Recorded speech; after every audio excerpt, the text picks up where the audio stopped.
Yo.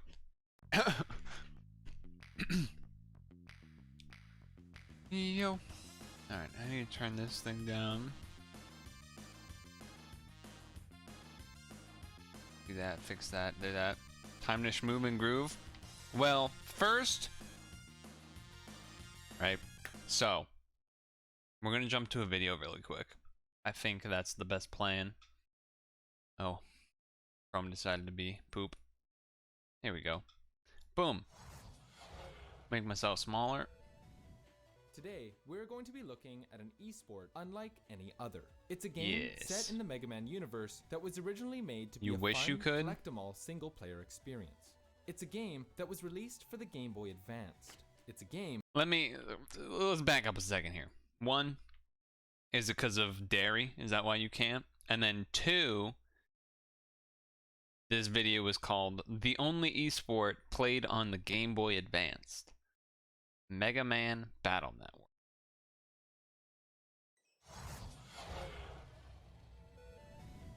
Today, we're going to be looking at an esport unlike any other. It's a game set in the Mega Man universe that was originally made to be a fun, collect-em-all single-player experience. It's a game that was released for the Game Boy Advanced. It's a game that more than 20 years after its original release has a competitive scene that spans the globe and is still growing.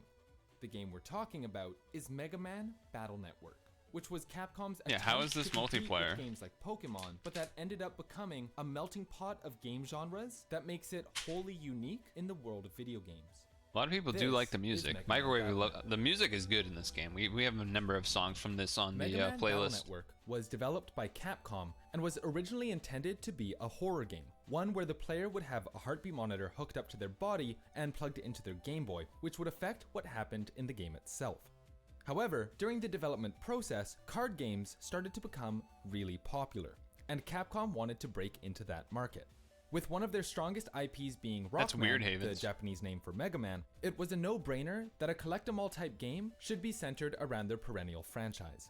Departing from the 2D platforming that defined Mega Man, this game was created with a new mentality.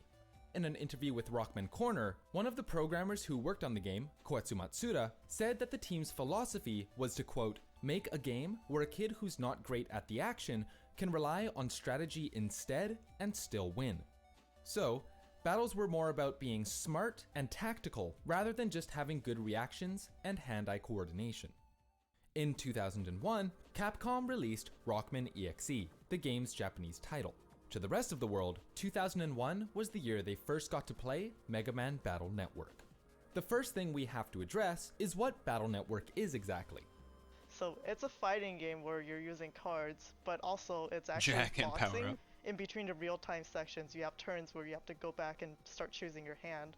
Okay, so imagine chess, but it's a video game, and a card game, and an RPG. Okay, let's break all that down a little bit. First, the game is played on a grid, hence being similar to chess. The core game is built around collecting chips, which can be anything from abilities to stat boosters to new attacks for your character. Basically, chips are cards and have to be grinded out and unlocked before they can be used. In this way, Battle Network is an RPG. Chips go into a folder which acts like a deck, so it's also like a card game. But battles aren't turn-based, it's real-time. There's frame data, mind games, and a substantial amount of requisite game knowledge. This real-time combat is why it's like a fighting game. But unlike fighting games, rounds aren't continuous. Instead, they're organized into 15 segments, during which chips are chosen at random from your folder, and a set number can be selected for the upcoming round. Bro, your buddy and you made your own PETs back in middle school? Dude, I've never played this game. This sounds nuts. After 15 seconds of battling, everything stops, the player can select new chips, and the next round begins. For this reason, the game is like boxing. Basically, it's unlike any game you've ever played, and 20 years on, it still has a committed and growing competitive scene. Battle Network's history can be segmented into 3 distinct eras. The first is the GamePAX era. For those of you who have been around for a while, you probably know what GamePAX is. For those who don't, it was a forum used by anyone and everyone. Damn, that's a Purtle old moment right there. If you don't know what it is, what the fuck? to discuss pretty much every game imaginable. Strategies, theory crafting, lore. GameFAQs was the place to talk about your favorite games with like-minded people. So it's unsurprising that the Battle Network community found something of a home on GameFAQs. While most of the discourse was about the single-player mode, there were some who theorized about builds that might be competitively viable. Guides would come out, cases would be made for why X build would work very well in a PvP setting, and most people took these guides as gospel. Unfortunately, being a Game Boy Advance game, it was very, very difficult to test out these theories, as tournaments for GBA games were few and far between. As online play became more prevalent, it quickly became apparent that these theorized best builds did not hold up when it came time to actually play. Because you had to play face-to-face with the link cable, there wasn't actually that much playtesting going on. Once it actually could be played online, there was two problems. One, there was lag that was obviously unplayable for people and changed the games. But the second bit was that a lot of the theories just didn't hold up at all because it was kind of creative without any playtesting.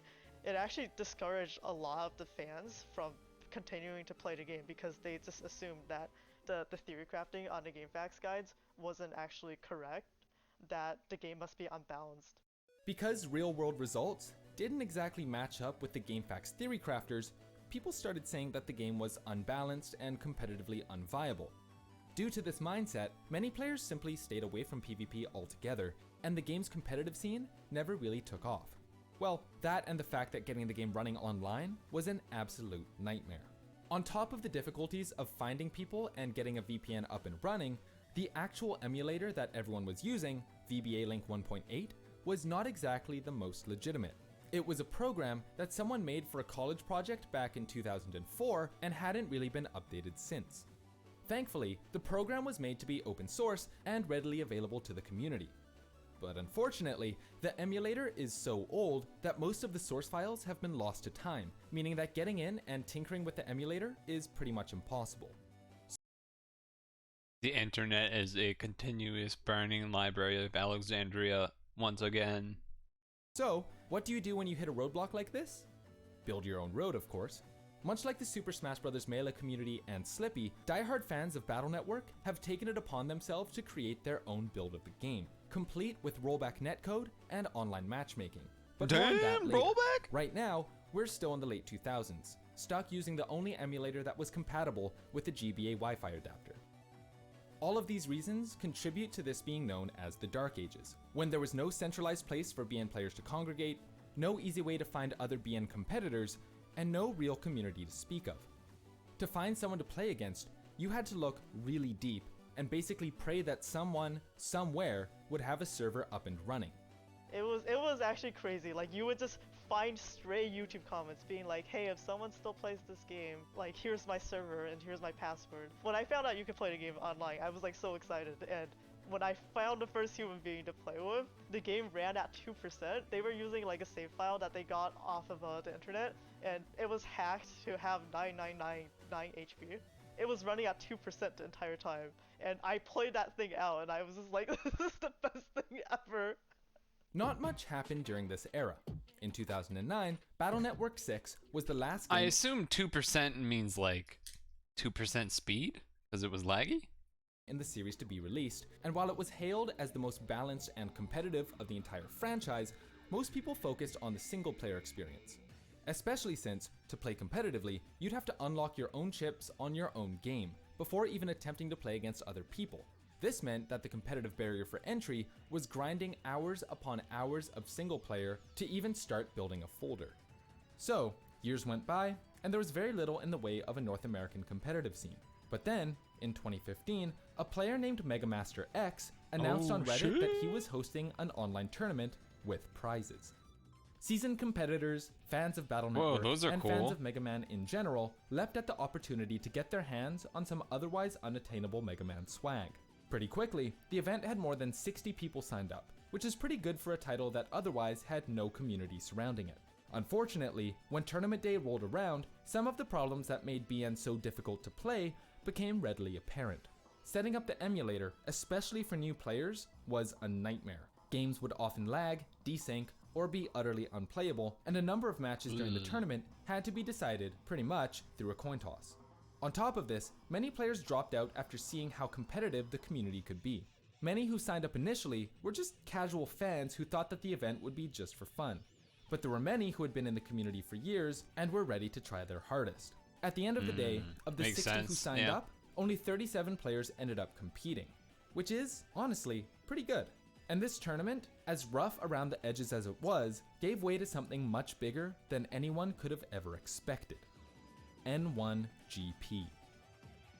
The N1GP originally was a Skype group that we used to kind of corral everybody. It was a really weird time in the community.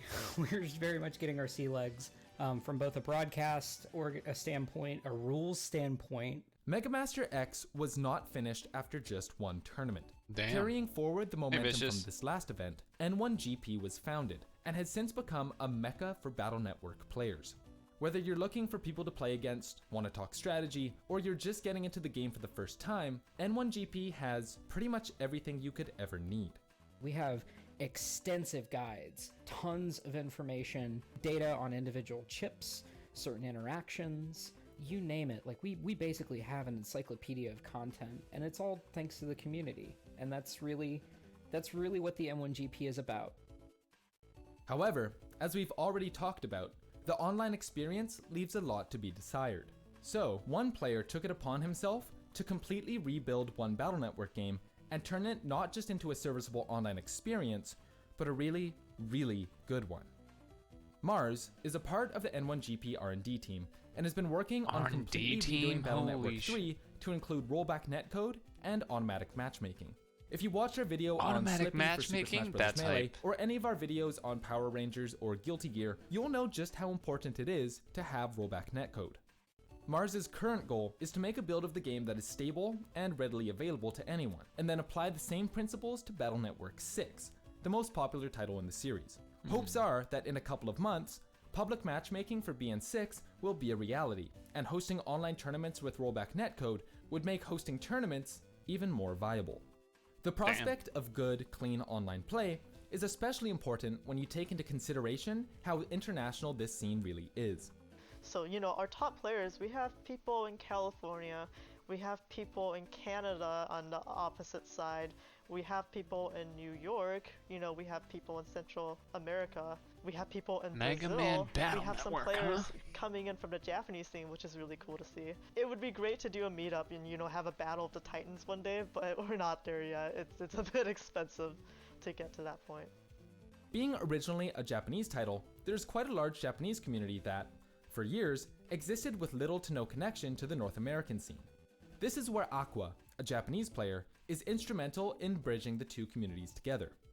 After their first tournament, N1GP hosted an event with a Japanese rule set, and Aqua came and beat all of North America's best players. Yeah, Aqua, he somehow caught us on Twitch during one of our early tournaments, and he was so excited that there was an international scene, and he joined the next tournament and he got first place.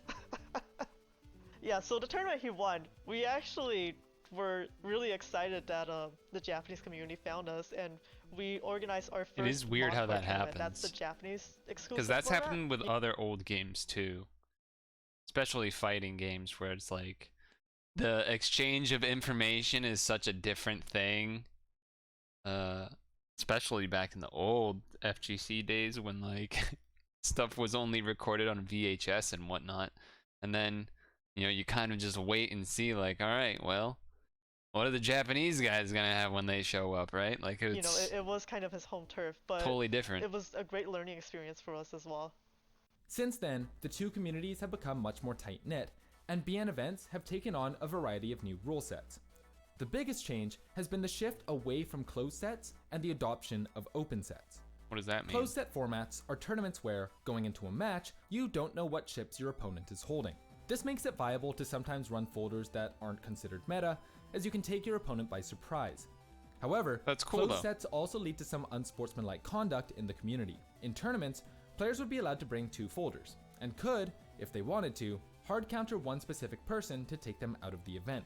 Unfortunately for this player, there would be no way to prepare against it, as they would have no idea what chips their opponent is playing with.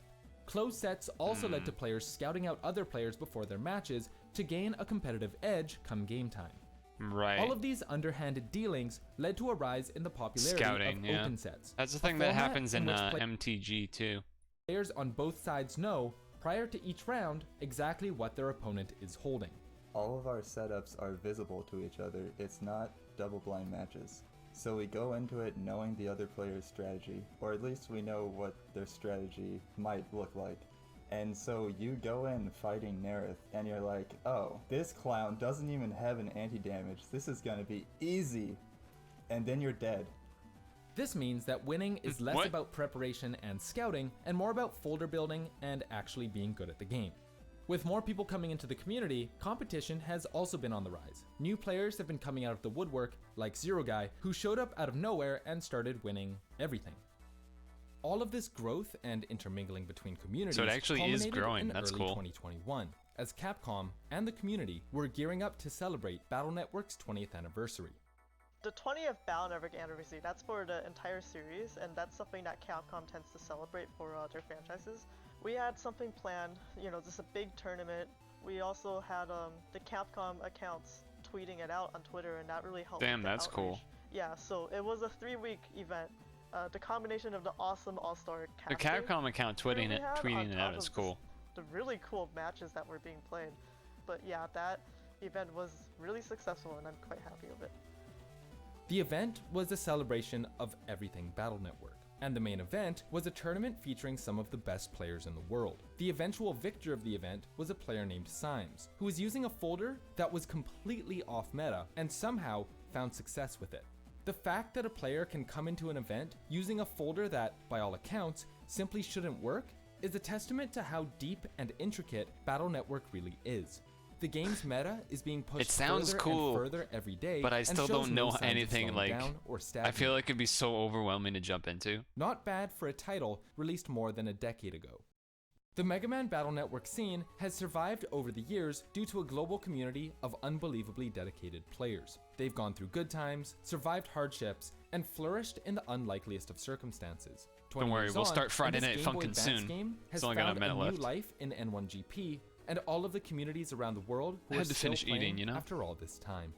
So that's really it. Like, if there is something to highlight, it's the community, because the community has grown, and it has. You know you have something good when the community grows legs and people are passionate about it and join up and want to learn more about it. It's the best thing ever. Before True. we end this video, I'd like to give a huge thanks to Mega Master X, Salad, Mars, and Soulcross for sitting down and talking about their wonderful community.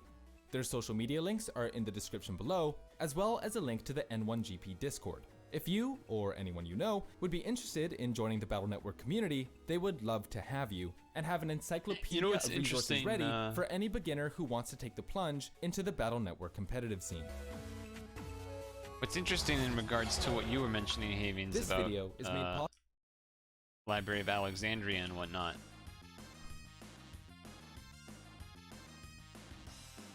Well, at least the concept, not necessarily that Library of Alexandria wasn't as bad as everyone references it to be or whatever. It's more that there will be a time, almost guaranteed, that Discord will not be a thing. And there will be so much lost information. It's kind of insane to think about how much will be lost. It's almost scary. Because it will be such a large fucking amount of stuff.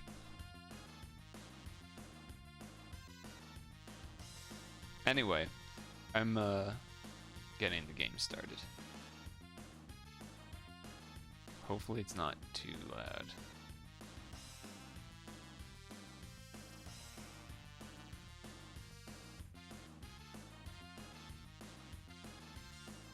What's going on here? Oh, okay. Alright, let me resize this.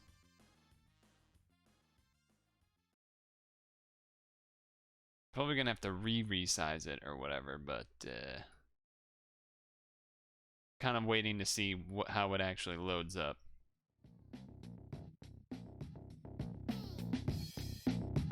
Okay.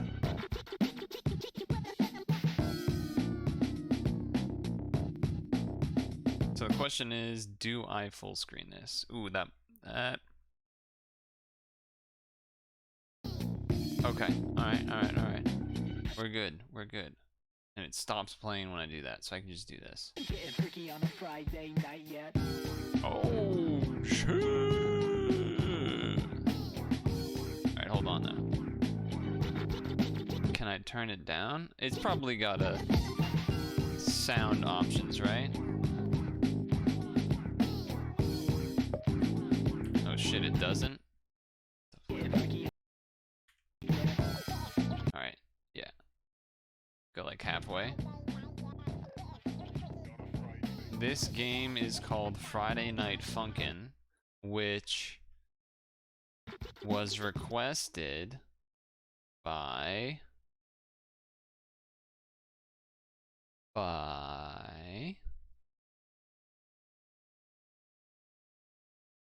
are we lagging right now? Shit, we actually are pretty up there.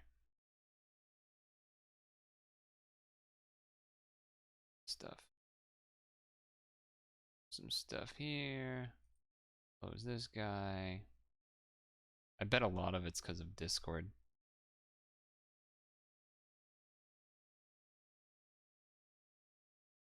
Alright, I saw the stream froze, so that's great. From Luis Franco. Luis Franco. Damn, that still looks kind of loud. How's the music for you? Is it? Can you barely hear me over it? Cause I can turn it down more. We're just kind of setting up. This is dedicated to Luis Franco. That's right. A channel VOD commenter. A channel VOD commenter? Okay. Out of nowhere.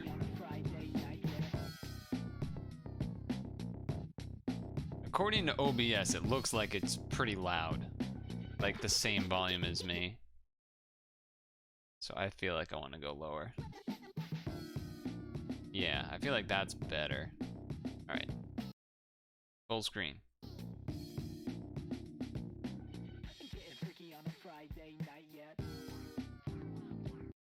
Getting picky on a Friday night. So I don't know how this game works. Like, I don't know what the rules are here at all. So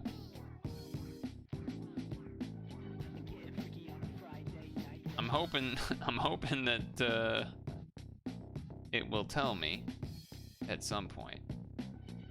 Because otherwise I might be in trouble. Too low now? Really? You can't hear it at all? So OBS just lies, huh?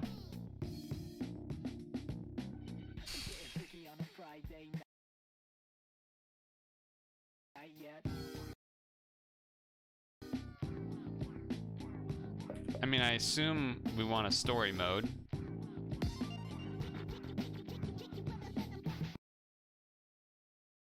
Okay. Oh, tutorial. Tutorial.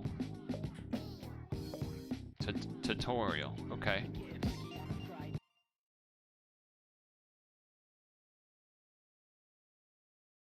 Three, two, one. Wait, why? What is? Oh, I'm getting minus points for doing that. Okay. Left, right. Left, right. Oh. That's how you do it. Up, down. Okay. Up, down. Up, down. That's how you do it. Left, up, down, right.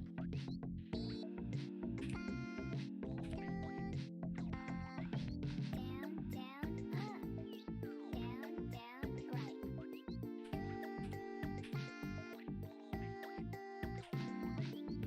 Okay. right, Okay. right.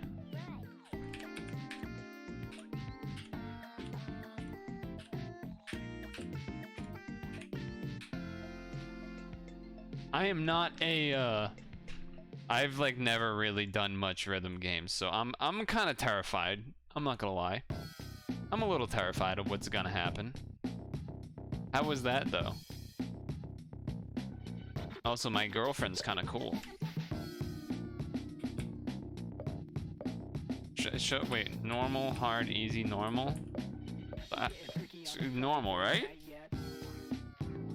Normal? I think? We're doing normal? 3, 2, 1, go. Oh shit. Wait, how's that work?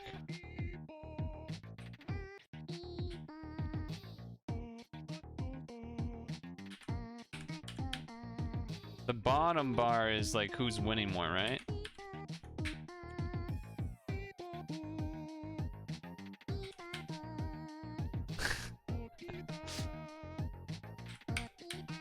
The devil looking guy's voice is so angelic.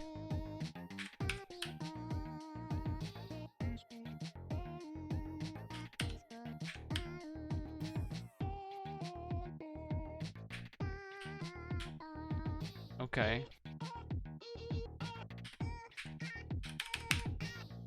Nice. My keyboard's probably loud.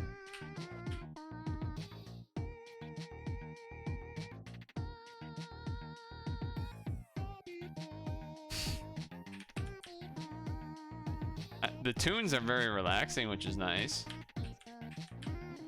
Oops, I missed that one part.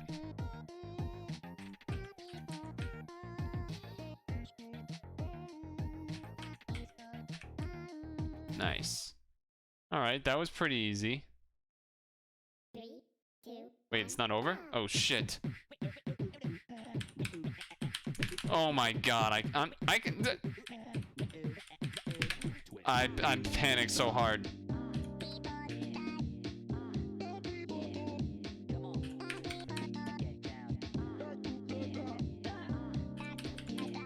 Oh, that was bad. Oh, early. Oh my, look, my guy made a face.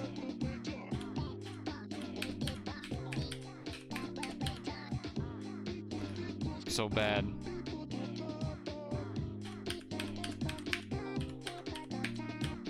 Okay, okay, hold on.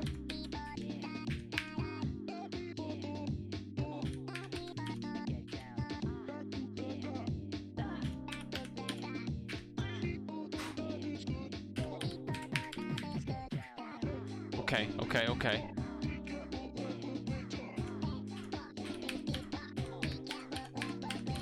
Oh, I fucked that up a little bit. But I did better. Oh, oh, I panicked. As soon as I miss one, it's all over. Oh, backwards order.